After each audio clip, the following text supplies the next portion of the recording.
Good morning, students. Now, last day we have already find that capacitance value, right? Today we are going to compare this one, right?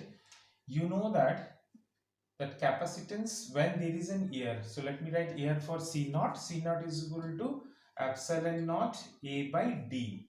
Is it right? Where this is positive and negative plates between the two plates, and here air. Air होगा तो electric field को हम लोग E naught लिखेंगे. Is it clear? And C is equal to, last class we got it, C is equal to K epsilon naught A by D. ये मिला था हमको between the two plates, negative and positive, and definitely between the two plates there is E naught, but inside the dielectric medium there is what? Only E, है ना? Okay, whatever it is. Now due to that we got it, है ना? और इसका dielectric constant K है because of that capacitance formula. So on comparing, I think you know that this is ना, so if you write C is equal to K को छोड़ देते हैं, ये वैल्यू आ जाएगा तुम्हारा C naught. I think it's very simply clear that C is greater than C naught. Why? Since K is greater than 1. 1 से value ज्यादा होता है. 1 किसका होता है? नियर अबाउट एयर का. एग्जैक्टली नहीं है, but near about 0.9 something. Is it right? So we take a 1 for the air, so उससे भी ज्यादा होता है. So all the dielectric medium is more than 1. तो more than 1 means very simple. That means C is greater than the C naught. तो ये तो हो गया तुम्हारा comparing. They I've already asked in the board compare और define. तो define करने से पहले पहले तुमको पूरी तरह से लिखना है. So this is also one kind of practice how we write this. Is it right? ऐसे नहीं कि सोचते रह गया तुमको पूरा हिस्ट्री पता होना चाहिए. ओके, सी का मतलब ये ऐसा है तो मैं इसको ऐसा सजा के लिख सकता हूँ. Is it clear? तो नेक्स्ट टॉपिक हम लोग जाएंगे इसमें कि एक छोटा सा टॉपिक है that is called polarization vector. क्या है तुम्हारा? Is it right? So everybody please note down this. Is it right? So please everybody note down this polarization vector. Polarization vector definitely is a vector quantity number one. Polarization vector को हम लोग P capital P's denote करेंगे. Vector जो ये measure करता है कि degree of polarization in the medium. Medium means dielectric medium. उसमें पोलराइजेशन का किस तरह से वो पोलराइज्ड कर रहा है, कितने डिग्री में कर रहा है.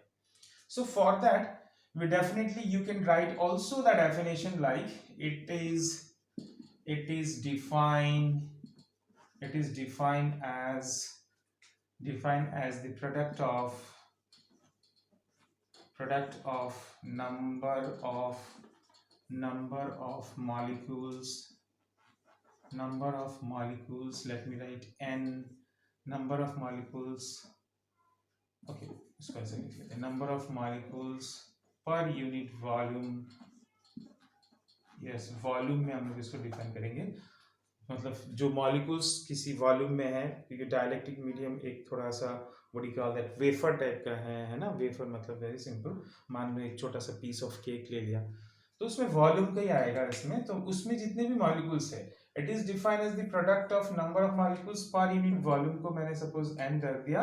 And dipole moment, yes, small p. This is also. Is it clear? ये भी हो गया तुम्हारे पास. Therefore p vector it is equal to n small p vector, है ना. And if I ask you what is the SI unit, SI unit of capital P क्या हो सकता है? इज, तो वेरी सिंपल, पर यूनिट वॉल्यूम. वॉल्यूम मतलब metre cube, और इसका मीटर कूलम. तो क्या हो गया? Coulomb per metre square. Is it right?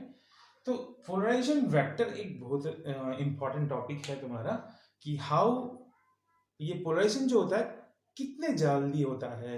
Is it right? तो उस डिग्री को मेजर करने के लिए हम लोग बोलते हैं polarization vector. Is it clear? Let's see the new topic today. Yes, चलो हम लोग एंड तक पहुंच ही चुके हैं तुम्हारा सेकंड चैप्टर के. Right? Energy stored in a capacitor. Is it right? So this is a capacitor. Is it clear? Once again, connected with definitely a source. Without that, it cannot be charged. Suppose positive and negative. So this become as positive and this become as negative. Distance as usual. जो तुमको पता है, right? So you know what happened here?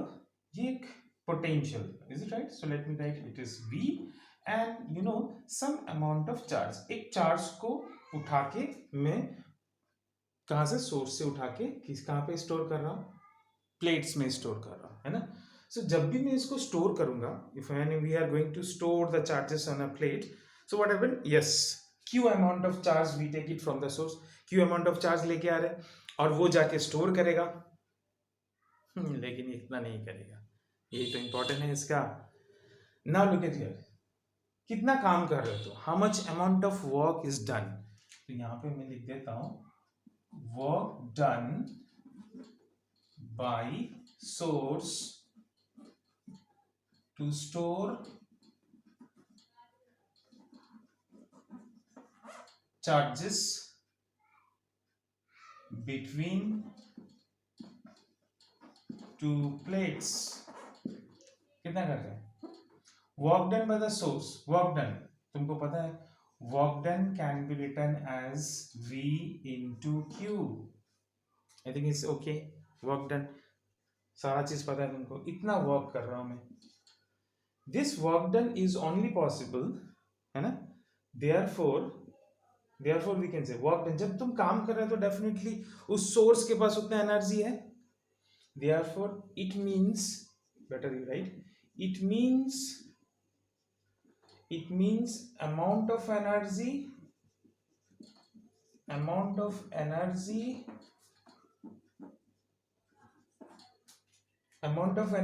given by source is okay. VQ, अगर तुम काम कर रहे हो तो डेफिनेटली इतना एनर्जी तुम भेज रहे हो, बट स्टोर उतना नहीं करेगा. लेकिन मेरा टॉपिक क्या है, स्टोर का है, एनर्जी स्टोर्ड. सो देखते हैं क्या होता है इसमें, है ना. अब हमको फाइंड करना है कि कितना एनर्जी स्टोर कर रहा है. Is it clear? तो ये तो हो गया तुम्हारा introductory. So let me write here, हम लोग फाइंड करेंगे फिर से. Let DW is the small amount of work done to store charges DQ. ये DW, ये DQ. तो फिर वर्क डन क्या लिखेंगे, DW is equal to V into DQ. Is it clear? Is it visible in the video? हाँ चलो ठीक है. Sorry, ये visible नहीं है ना, तो I have to remove this and once again I will write let DW the small amount of work done to store the charge DQ, है ना. यहाँ मिटा देता हूँ मैं. Therefore DW can be written as V into DQ, है ना. चलो लिखिए, बहुत अच्छी बात है. When we are going to find the all, पूरा अगर work done निकालना है तो क्या करेंगे इसमें ना. So now integrating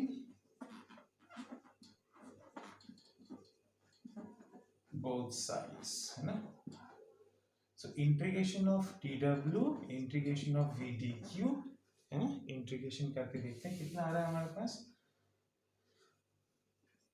is W, है ना. So let me write here it is, ठीक है, W is equal to V. तो यहाँ पे मैं थोड़ा सा चेंज करना चाहूँगा. Since C is equal to Q by V, तो V is equal to Q by C, because यहाँ पे डेरिवेटिव एज DQ है ना. नेक्स्ट स्टेप, तो वर्क डन और the energy you are getting it is 1 by C, तो बाहर आ गया.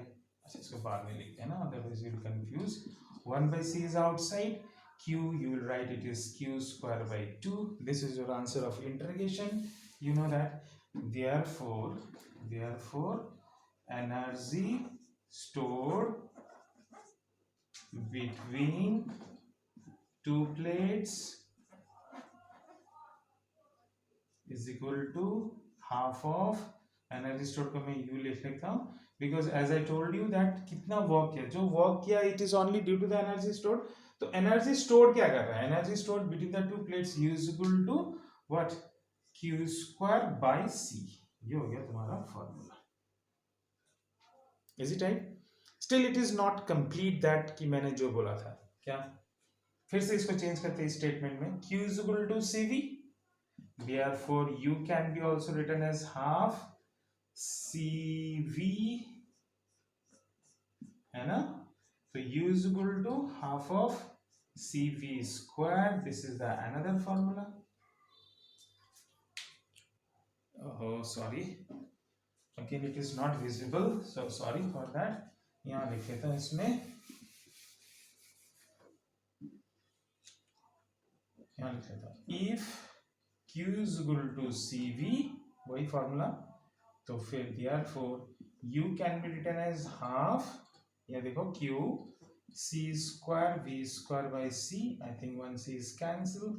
Half of C V square. ये दूसरा फॉर्मूला हो गया तुम्हारे पास.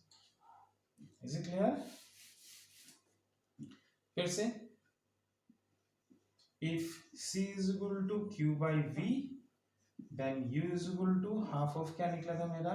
Q square by C निकला था. अब मैं C में डाल देता हूँ इसमें. C is equal to half Q square and it is Q by V, है ना? So I think one Q is cancelled, so got QV, है ना? I think you got it right. Yes, you got it. मिल गया तुमको. देखो यहाँ पे तुमको पहले बोला था मैंने बैटरी ने कितना एनर्जी दिया था QV. अब यहाँ पे स्टोर कितना कर रहे हैं? हाफ. तो फिर हाफ कहाँ गया? Half is act as a waste in. So you can write also half of QB energy. It's visible. I'm not देख लेता. Half of QB energy, right? Loss as heat and radiation. They may ask, is it right?